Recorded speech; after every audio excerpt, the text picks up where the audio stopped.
This is an exciting day. Why, you ask? Today we're doing the review of the Trinnov Amplitude 16 amplifiers. Because we bring you strictly the best, we are reviewing two of them in tandem. Why is this important?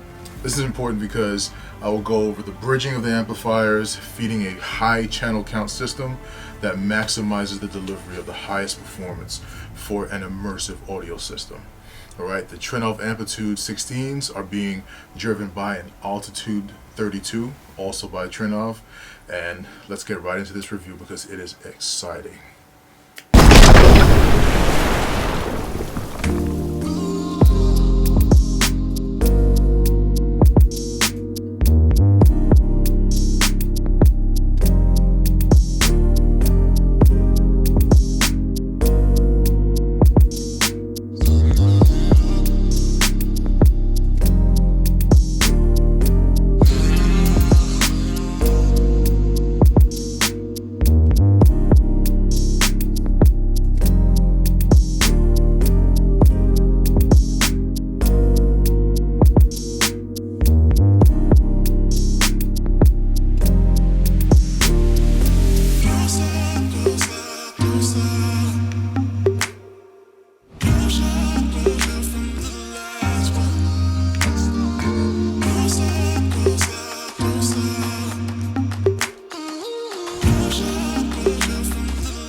Understanding the value of systems and what they can provide, that is one of the things that drew me toward the Altitude Amplitude system.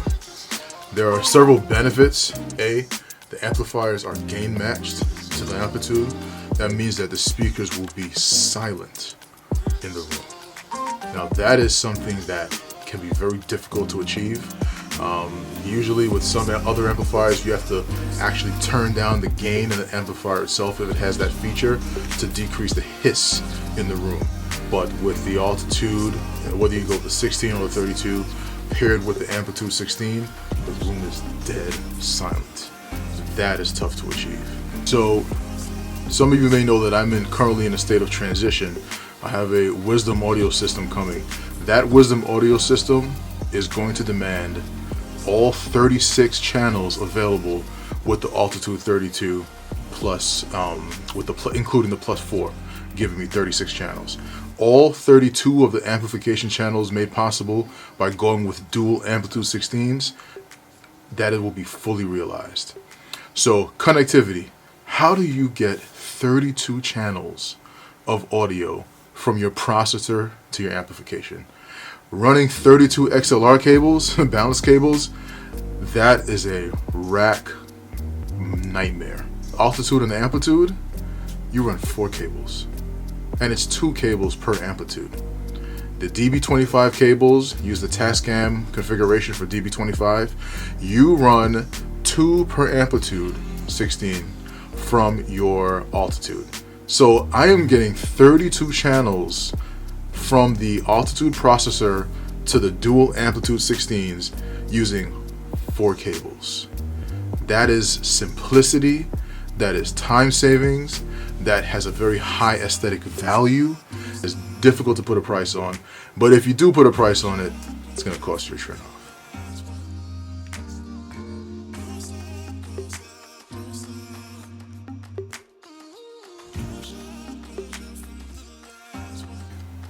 Why do I want my channels bridged?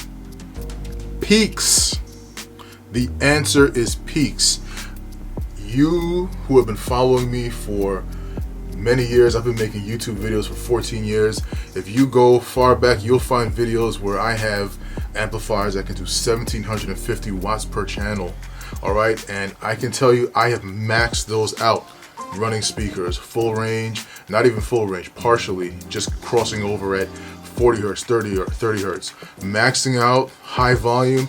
I have been able to bring those amplifiers to their knees with peaks, large things that require extremely fast response time, and having enough power available to to supply those peaks, that makes all the difference. That is why you want to bridge your channels.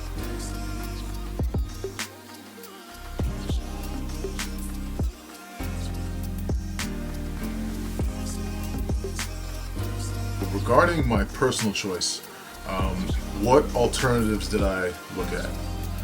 You always want to look at the playing field, see what's available, compare the existing models. So the standouts for me were the Trinnov Amplitude 16, the Legacy Audio IV series amplifiers, the ATI NC series amplifiers, which are Class D. Now, all of these amplifiers that I mentioned, they all use Class D technology. And different flavors of it. You know, like ATI uses the N-Core, Legacy uses the Ice Power, as does the Amplitude 16 as well. So there are different flavors of Class D. At this stage in the game, with the maturity that Class D has, the amplifiers are so fast. These amp modules, they're so fast. They genuinely do compete with the Class A's and the Class ABs for music and movies. So just understanding that amplifier technology, do not bypass these technologies just because they're Class D. It is 2022. This technology is decades old, and it has achieved a level of maturity that makes it very worthy of consideration. So ultimately, two things caused me to settle on the Amplitude 16 compared to the alternatives that I just mentioned. One was rack space, because I knew how many channels I needed. Rack space was a big deal. The two Amplitude 16s take up a total of 6 RU, 6 rack units. To get that amount of amplification and that amount of rack space is almost unheard of. Second is the gain matching. Making sure that I had silence from the speakers when nothing was playing. That was something that had a very high value to me. And I like when you walk into a room, you do all of this work, and those of you who are following the Beast Unleashed series from back 2014 all the way through 2018, the 17 episodes, if you follow that, you understand how much work went into soundproofing this theater. So you do all of the work to soundproof the room, and keeping in mind, soundproofing is not only to keep sounds in, it's also to keep sounds out. You have water heater behind the theater, HVAC furnace behind the theater, we have a gym just outside the theater, an equipment room right next to the theater on the other side with fans blowing and all kinds of things going on for temperature control. Keeping all of those sounds out of the theater, so much work went into making sure that that's possible. So I did not want to have to have gone through all of that effort just to hear hiss from my speakers. To me, it defeats the purpose, and that degrades the value. You know, and that's my personal opinion. Others may have a different opinion, but that's definitely where I stand on it. So being able to actually get the gain matched amplifiers that are matched to the Altitude 32, that was a huge deal in my book. So that plus the rack space, those were the deciding factors. But I will tell you, the Legacy IVs came close. I will tell you that. I'll probably do another video on those because those are some amazing amplifiers as well.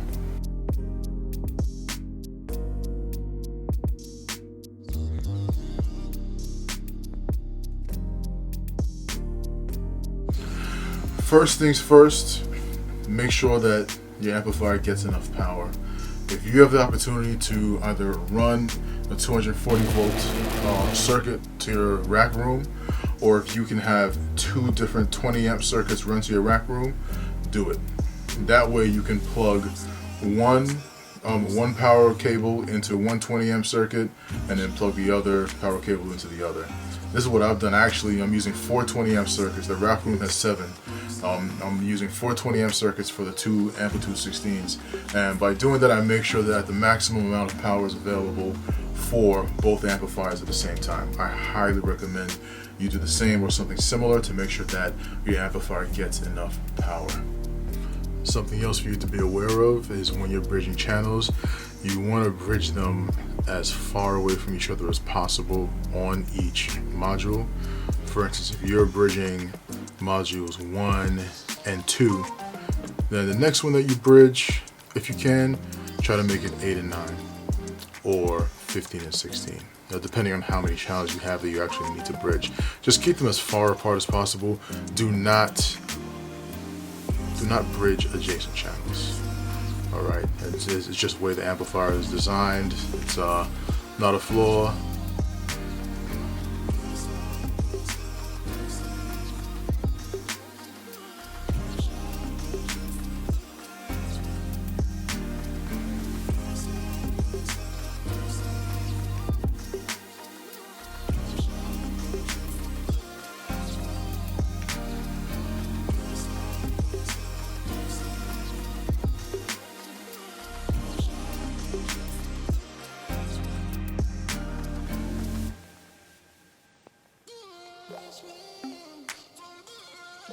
Where does one start when talking about the Trinnov Altitude 32? There is so much that has been said already. I will try my best not to be trite with my description, but first let me comment on the audio quality. Now, I have been on a journey to achieve the pinnacle of audio in this room, and the Altitude 32 gets me there. All right? I'm walking around because I need to be fully comfortable as I share this with you. All right. When I first fired up the Altitude and I ran Optimizer and I sat down and I listened, I heard a soundstage that I had never heard before in this room. And you guys have to understand, I was running some pretty sophisticated setup. I had Anthem processor, QSC, QSys, DSP, getting signals to all the channels.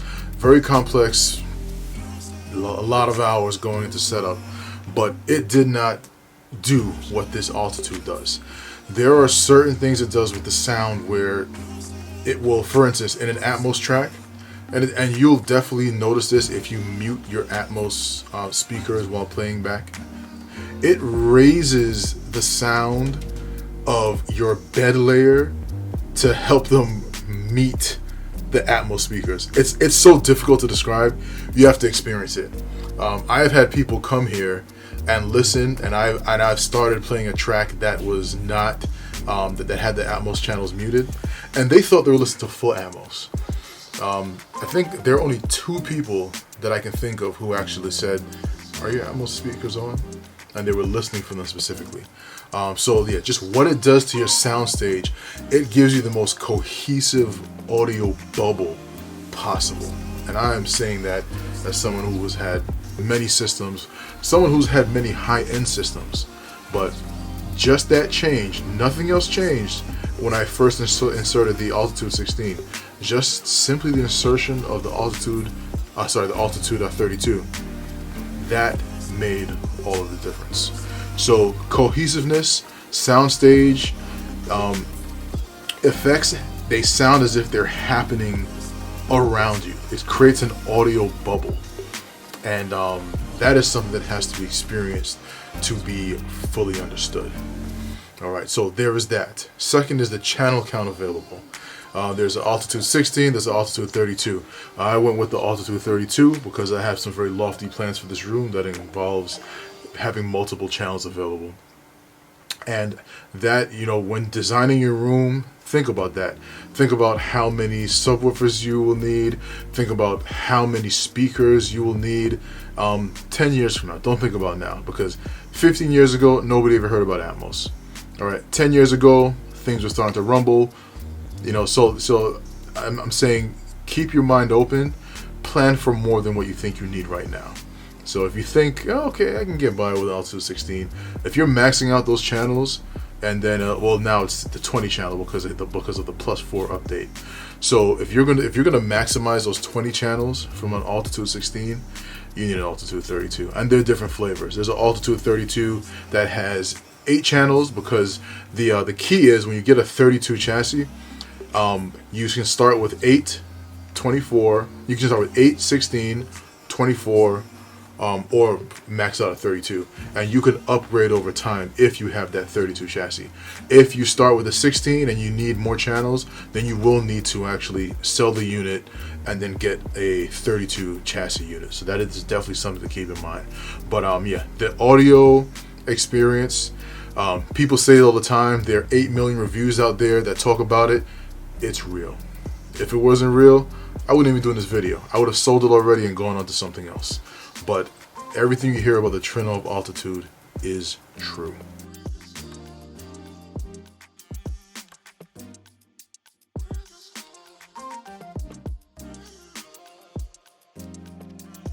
Highly recommend a control system. I'm thinking, I can't think of a Trinnov Altitude install that I've done where a control system was not involved in some way. Alright, so just, if you're spending all this money in the processor, get a single room control system if you don't want to do your whole house. I work with Control 4. Just get something in your room. Alright, IP control is definitely available. It's available with Control 4, Crestron, RTI, Savant. It's available through all the major control systems. So there are a couple of things just to keep in mind. Wake on LAN from an off state. It's one of those things where it can work. It just requires a little more work to get there. Typically, what I usually do with my own personal Altitude and any of the installs that I've done is I set the timer in Control 4 to reboot the unit every morning, either 4 a.m. or 3 a.m. depending on the lifestyle of the user, and then just keep the unit on throughout the day. Keeping in mind, the Altitude is it's a computer. It's a computer, so you have a computer with the software is just it auto loads, and then as long as you have that restart, then you don't have a cache building up over days, weeks, or months without having a reboot. So that's what I generally do. There are those who like to do a hard turn off and then a hard turn on with each use. That is also definitely an option as well. But just wanted to touch on that, and you need to use a control system with a processor like this.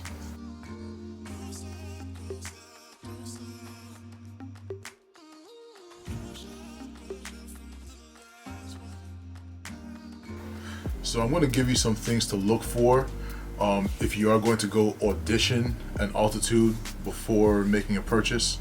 I highly recommend it if you have one available. If you have a dealer near you, that's great. If you don't, then there are a lot of remote dealers as well.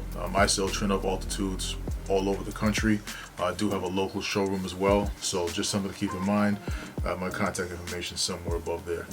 So in listening, when you go to audition, make sure you have material that you are familiar with available. And here's what you listen for. Listen for the ability to hear detail and clarity through a cacophony. So if there are many things happening on screen at the same time, listen for little minute details that you've never heard before. And I'll give you an example. One example is in the movie Dune. There is a scene right before the giant worm reveal where the protagonist is waving to the miners who are coming out of that mining contraption, and he's giving them orders where to go.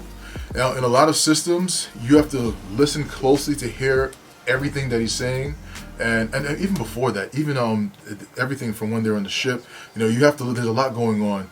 You have to listen closely, but listen how clearly you hear the dialogue with all of the sand swirling and the machinery clinking and clacking.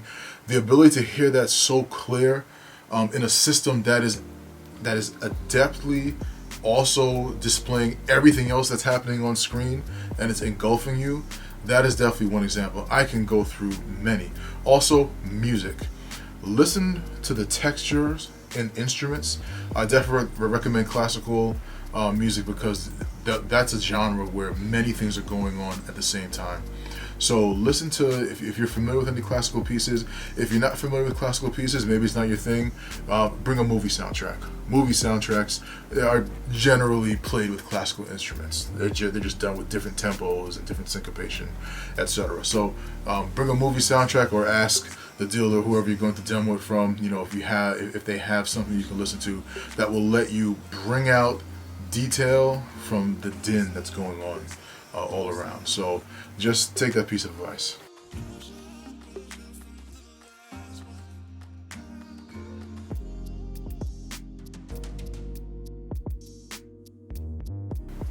So there is something to be said about the systems, as I mentioned earlier, mating the Trinnov Altitude with the Trinnov Amplitude 16. I say that there is a huge benefit to having that system because, as I was mentioning earlier in the video, when you listen for things you haven't heard before, after I inserted the Altitude into the system, I was using a different set of amplifiers and I had an audio revelation.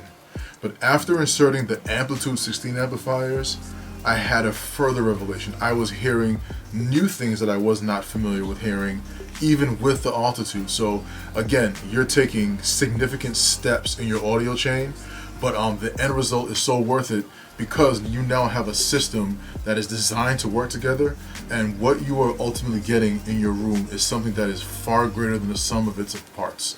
And that's not easy to do because the Trinnov Altitude is already outstanding on its own. But when you combine the Altitude with the Amplitude, in my experience, and I'm sure others will have that same experience, you will get something where the audio experience is elevated significantly through that system.